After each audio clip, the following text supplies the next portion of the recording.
तो हेलो दोस्तों, कैसे हो आप सब। स्वागत है आपका आपके अच्छे से channel physics for my body में। आज है काइनेमेटिक्स का लेक्चर नंबर 2 और इसमें हम कवर करने वाले हैं distance, displacement, average speed, average velocity and instantaneous speed और इंस्टेंटेनियस वेलोसिटी। इन चार टॉपिक को दो 6 टॉपिक आज हम कवर करने वाले हैं और फिर इनके ऊपर न्यूमेरिकल्स करेंगे, क्वेश्चंस करेंगे ताकि हमारा कॉन्सेप्ट और क्लियर हो जाए। तो चलिए शुरू करते हैं।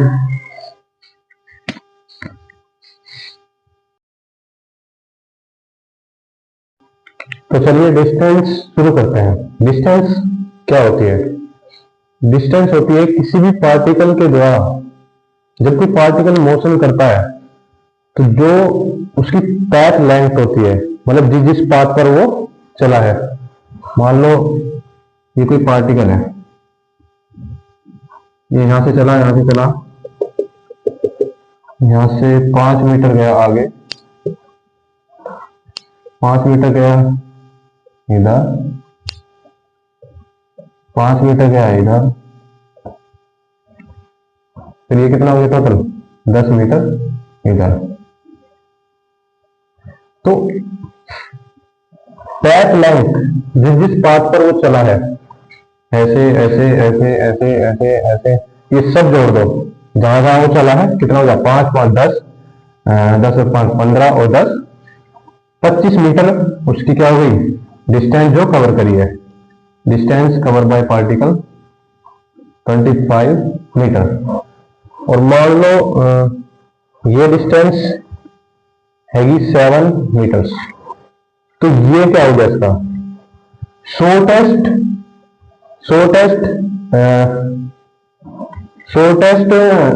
पाथ लेंथ, वो होता है डिस्प्लेसमेंट।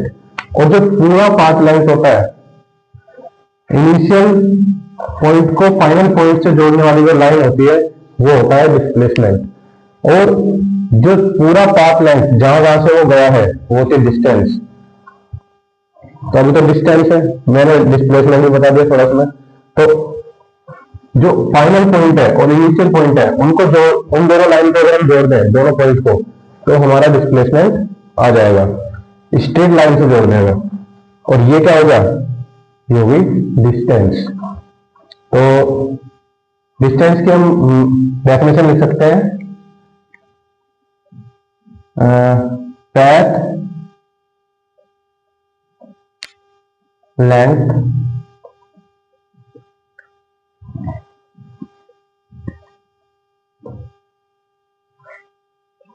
ऐसे में,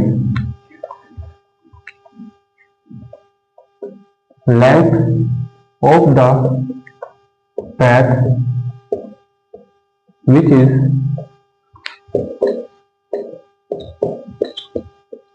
covered by particle। जो भी पाथ पार्टिकल ने कवर किया है उसकी लेंथ, क्या क्या कवर करा उसने, ऐसे गया ऐसे गया ऐसे गया ऐसे गया ऐसे गया, उसकी लेंथ 5 5 10 5 15 और 10 25, वो क्या होती है डिस्टेंस। तो आशा करता हूं आपको डिस्टेंस अच्छे से समझ में आ गई होगी। तो अब बात करेंगे डिस्प्लेसमेंट के बारे में, पहले से नोट कर लो।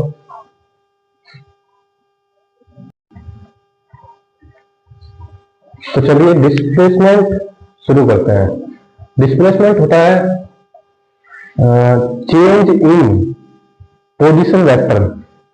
अगर आपने पहला लेक्चर नहीं देखा है उसमें मैंने पोजीशन वेक्टर के बारे में बताया, पोजीशन क्या होती है, पोजीशन वेक्टर क्या होता है। तो आपको लेक्चर देख के फिर यहां पर आना है। डिस्प्लेसमेंट होता है चेंज इन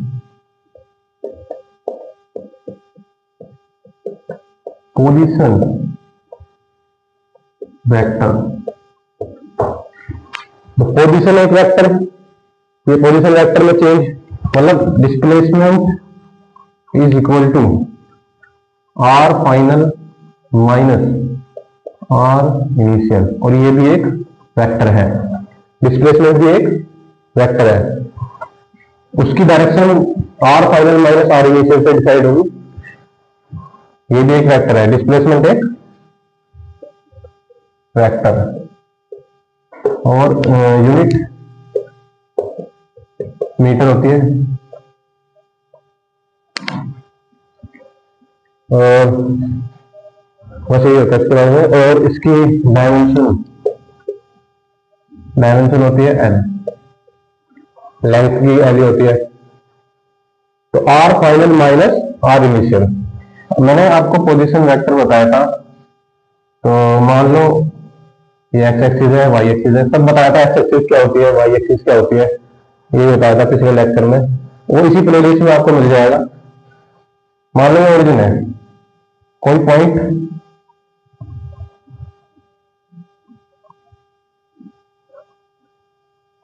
मान लो कोई पॉइंट यहां पर था, इसके कोऑर्डिनेट कैसे लिखेंगे, ये पिछले लेक्चर में बताया है ना। मान लो ये इधर तो चला है ये 3 मीटर, इधर चला है ये 5 मीटर, तो इसके कोऑर्डिनेट होंगे 3,5। पहले तो ये यहां पर था 3,5 पर, थोड़ी देर बाद हमने देखा, और आर वेक्टर क्या है, ये तो हमने इसका वो लिख दिया। आर वेक्टर वो होगा जो ओरिजिन से सीधी लाइन इस पॉइंट तक मिलाई जाए, ये होता है आर वेक्टर। इसे आर इनिशियल कह देते हैं, क्योंकि हम फाइनल वेक्टर बनाएंगे जी, आर इनिशियल वेक्टर। और आर इनिशियल वेक्टर कैसे लिखते हैं हम, आर इनिशियल, थोड़ा ऊपर लिख देते हैं, आर इनिशियल वेक्टर। इनिशियल का मतलब शुरुआत में कहा था, तो कैसे लिखते हैं हम, एक्स आई कैप। एक्स में कितना चला 3, इधर की डायरेक्शन को आई कैप कहते हैं, इधर कितना चला ये, इधर 3 आई कैप। और वाई में कितना चला, प्लस में चला, माइनस में, प्लस 5 जे कैप। ऊपर की डायरेक्शन को जे कैप कहते हैं। तो इस आर वेक्टर की वैल्यू मिल गई आर इनिशियल की। मान लो थोड़ी देर बाद वो कहीं यहां पहुंच गया, यहां से इसकी डिस्टेंस हो गई 6, और ये डिस्टेंस होगी मान लो 4। तो इस पॉइंट के कोऑर्डिनेट क्या हो गए, 6,4।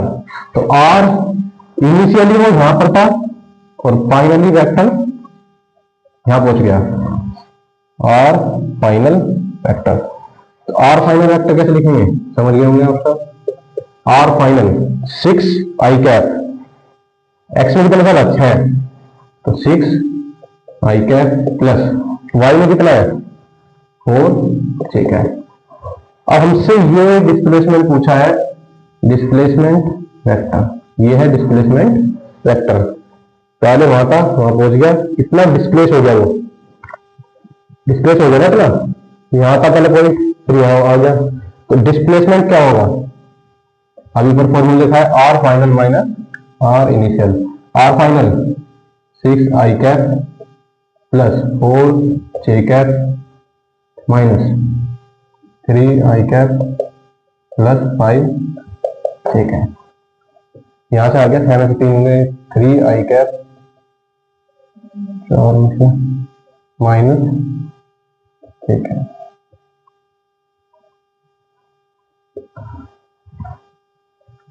तो ये डिस्प्लेसमेंट आ गया। ये तो हो गया वेक्टर फॉर्म। थोड़ा इस तरीके से और देखते हैं। मान लो एक पॉइंट यहां था, 5 मीटर आगे गया,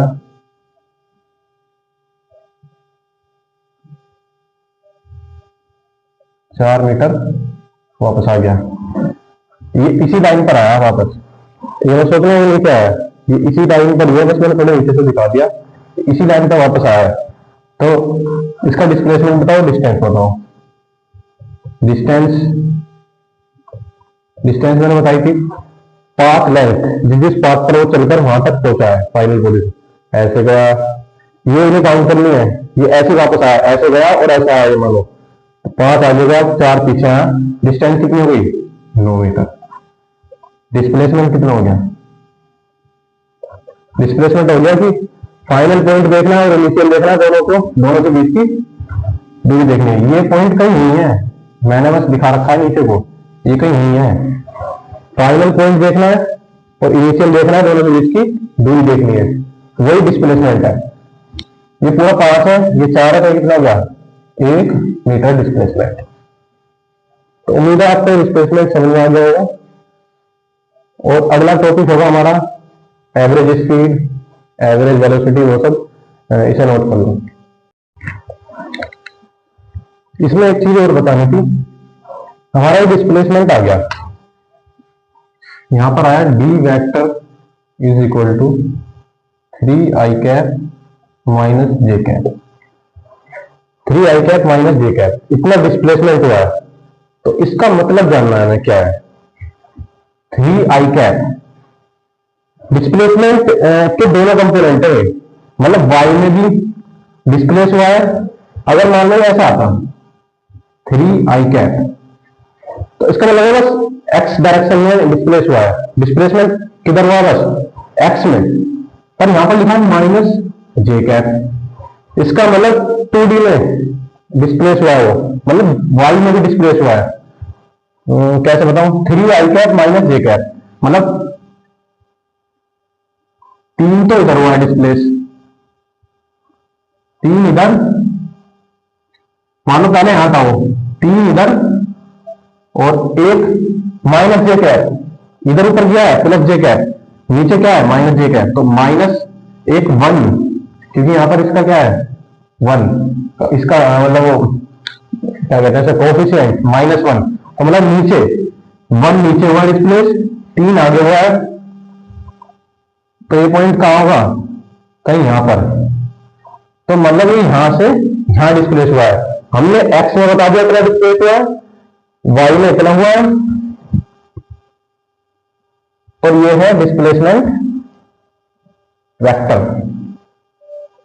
और अगर हमसे कोई ये दूरी पूछे डी वेक्टर का मैग्नीट्यूड, मतलब ये दूरी मतलब मैग्नीट्यूड बता दो उसका डिस्प्लेसमेंट का, तो वेक्टर फॉर्म में बता देंगे, तो बहुत इजी है, बताया मैंने भी, 3 इधर 1 इधर, तो ये कितना होगा, पाइथागोरस थ्योरम लगा दो, ये 3 है ये 1 है, तो 3 का स्क्वायर प्लस 1 का स्क्वायर का अंडर रूट 10।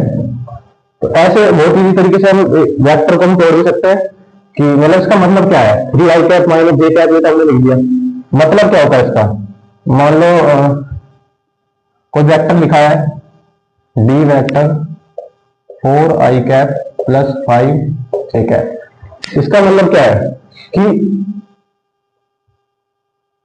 4 x डायरेक्शन में 4, i कैप का मतलब x आगे, इधर 4 और y में 5, मान लो ये 5 है, तो y में 5 जब हम इसे मिलाएंगे 0.4, तो ये कहीं यहां पर होगा, तो ये क्या होगा डिस्प्लेसमेंट वेक्टर। अगर हमें इसका मैग्नीट्यूड निकालना है, तो ये 5 ये 4, 5 का स्क्वायर प्लस 4 का स्क्वायर, पाइथागोरस थ्योरम लगा देंगे, वेरी इजी। चलो इसे नोट करो। फिर वेलोसिटी में भी यही सब है, वेक्टर वेक्टर, तो वेक्टर तो इसके साथ साथ वेक्टर भी क्लियर हो जाएगा, काइनेमेटिक्स पढ़ेंगे, वेक्टर भी बहुत हद तक क्लियर हो जाता है इसमें। और आगे भी बहुत वेक्टर टर्म्स आती है, फोर्स के कंपोनेंट लेते हैं एनएलएम में, और वर्क एनर्जी पावर उस चैप्टर में भी, तो वेक्टर तो तुम्हारा क्लियर हो जाएगा अगर फिजिक्स पढ़ोगे सही से, तो इजी है ये तो टॉपिक। चलो अब आगे का शुरू करते हैं। तो चलिए एवरेज स्पीड और एवरेज वेलोसिटी शुरू करते हैं। दोनों टॉपिक एक साथ ही पढ़ लेंगे, कुछ ज्यादा नहीं है इनमें।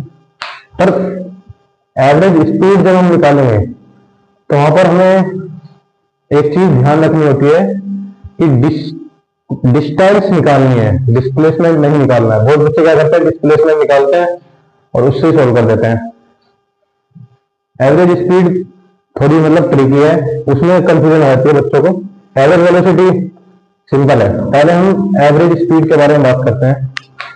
एवरेज स्पीड, एवरेज के लिए हम ये साइन लगाते हैं, एवरेज स्पीड ये होती है, ये डेफिनेशन याद रखनी है, इससे सारे सवाल हो जाएंगे। Total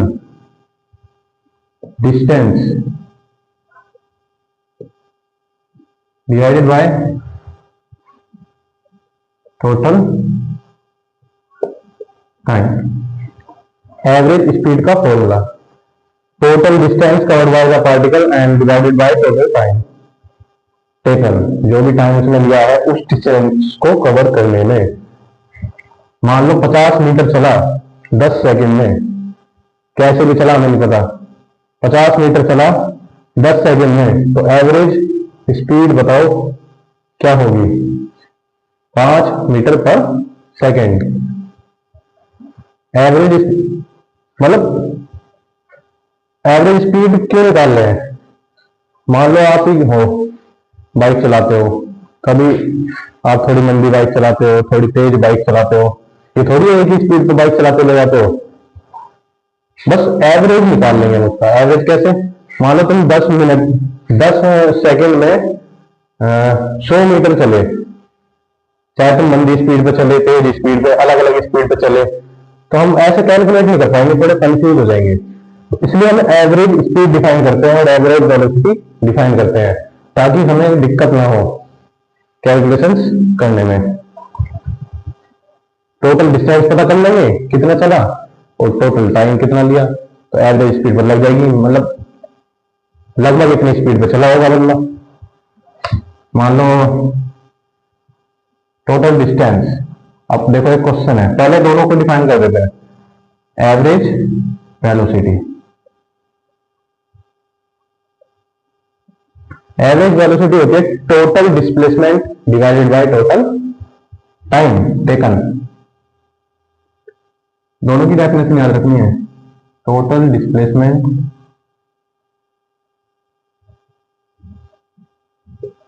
divided by total time या टाइम टेकन। दोनों का ही जो वो होता है यूनिट डिस्टेंस का मीटर डिवाइडेड बाय टाइम का सेकेंड, मीटर पर सेकेंड ऐसे लिख लो, मीटर पर सेकेंड। और बाकी डायमेंशन में निकाल लोगे, एल नीचे से टी आएगा, टी माइनस, इसका भी एल टी माइनस।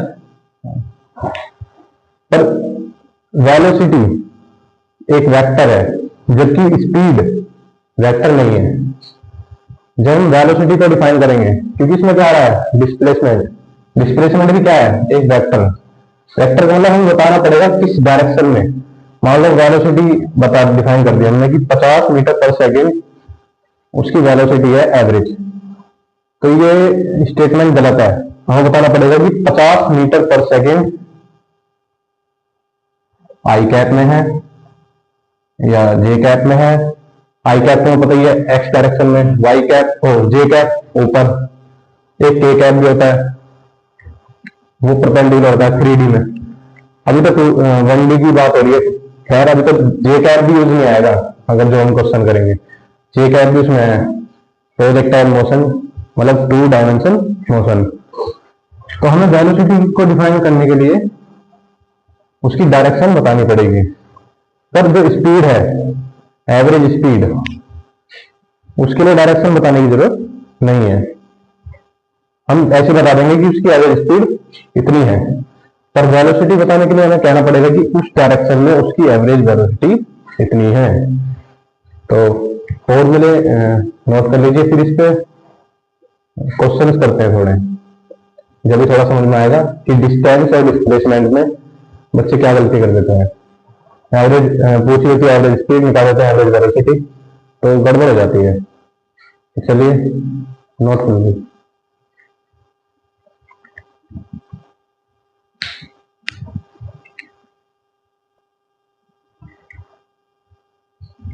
तो चलिए एक क्वेश्चन लेते हैं जिससे दोनों ही कॉन्सेप्ट बहुत अच्छे से क्लियर हो जाएंगे और आपको आगे कोई दिक्कत नहीं आएगी। देखना क्या गलती करते हैं। एक क्वेश्चन दिया हुआ है कि ए particle is moving on x-axis such that its नीचे लिख देते हैं time versus x coordinate relation is given as x equal to t square minus 4t। X किस पर डिपेंडेंट है? ये क्या है? एक्स कोऑर्डिनेट, मतलब ये है एक्स एक्सिस। इधर की साइड जब कोई भी चलता है तो वो एक्स एक्सिस होती है। तो जो उसका एक्स कोऑर्डिनेट, मान लो यहाँ है, थोड़ी देर बाद यहाँ है, वो यहाँ है, वो यहाँ है, वो टाइम पर डिपेंड कर रहा है। तो एक t बराबर 1 सेकेंड पर उसका एक्स कोऑर्डिनेट क्या है? 1 पुट करेंगे तो -3, मान लो यहाँ कहीं -3 है। तो मतलब टाइम पर डिपेंड कर रहा है इसका एक्स कोऑर्डिनेट। ऐसा एक फंक्शन हमें दे दिया और हमसे एक क्वेश्चन बना लेते हैं ऐसी कि t बराबर 0 से t बराबर 3 सेकंड तक के बीच में वो जितना भी चला है एवरेज वेलोसिटी बताओ, एवरेज स्पीड। तो ये क्वेश्चन हमको करना है। एवरेज वेलोसिटी फॉर्मूला याद रखना है हमें। डिस्प्लेसमेंट ये दिया है एक्स कोऑर्डिनेट, मतलब पोजीशन, उसकी पोजीशन। तो उसे हम जो डिस्प्लेसमेंट है उसे हम एक तरीके से और लिख सकते हैं x final minus x initial divided by delta T. मतलब कितना टाइम उसने डेल्टा टी, कितना यहाँ पर 3, डेल्टा टी 3 है यहाँ पर, क्योंकि मान लो यहाँ 1 होता तो 1 से 3 तक पूछा, डेल्टा टी 2 और अभी यहाँ पर 3 है। एवरेज स्पीड वो तो distance upon total distance upon, यहाँ पर भी डेल्टा टी आता है। मान लो यहाँ पर 2 सेकंड दे दिया तो 2 से 3 के बीच में 1 तो सेकंड का टाइम दिया है इसमें, तो वही टाइम लेना है जिस टाइम के बीच में पूछ रहा है, 0। तो पहला सोल्व करो। Average velocity x final minus x initial divided by time taken. X final, final का मतलब फाइनली, t बराबर 0 हमने एक रेफरेंस मान लिया कि इस टाइम का हम t बराबर 0 कह रहे हैं कि अब से काउंट करना शुरू करो 3 सेकंड बाद क्या होगा। तो ये 3 सेकंड फाइनल है। 3 पर एक्स फाइनल कितना है? 9 माइनस 12 एक्स फाइनल आ गया, माइनस एक्स इनिशियल 0 पर कितना है? डिवाइडेड बाय डेल्टा टी, कितना आया? माइनस 3 डिवाइडेड बाय 3 माइनस 1, ठीक आएगा आई स्क्वायर। जाहिर सी बात है एक्स कोऑर्डिनेट दिया गया, वाई का दे रखा, तो एक्स डायरेक्शन में होगा, जो है वेलोसिटी एक्स डायरेक्शन में आएगी। तो स्पीड की तो कोई डायरेक्शन होती नहीं है, तो वेलोसिटी का डायरेक्शन बताने पर -1 आई स्क्वायर। इसका मतलब किसी इसमें एवरेज स्पीड कितनी रही है इसकी, इस टाइम का रेट -1 आई स्क्वायर पाना इस तरह 1 मीटर ऐसा, क्योंकि माइनस आई स्क्वायर बढ़ता है, प्लस आई स्क्वायर बढ़ता है, प्लस बी का ऊपर होता है, माइनस बी का नीचे होता है। तो अनुमान जब एवरेज वेलोसिटी आ गई, अब निकालने में डिस्टेंस, डिस्टेंस में बदल होता है। मान लो ये t 0 पर 0 करता है, एक्स इनिशियल 0, एक्स फाइनल 3। इसमें रजिस्टर का दिक्कत नहीं है, क्वेश्चन ऐसा लेंगे जिसमें दिक्कत रहती है। दिक्कत है पहले से लेकर सही कर लेते हैं। जो दिया है एक्स फाइनल कितना, -3, एक्स इनिशियल कितना 0, तो कहीं ये 0 पर था शुरू में, -3 पर गया है, इसका मतलब 3 चला है, टोटल डिस्टेंस कवर कितनी होगी? डिवाइड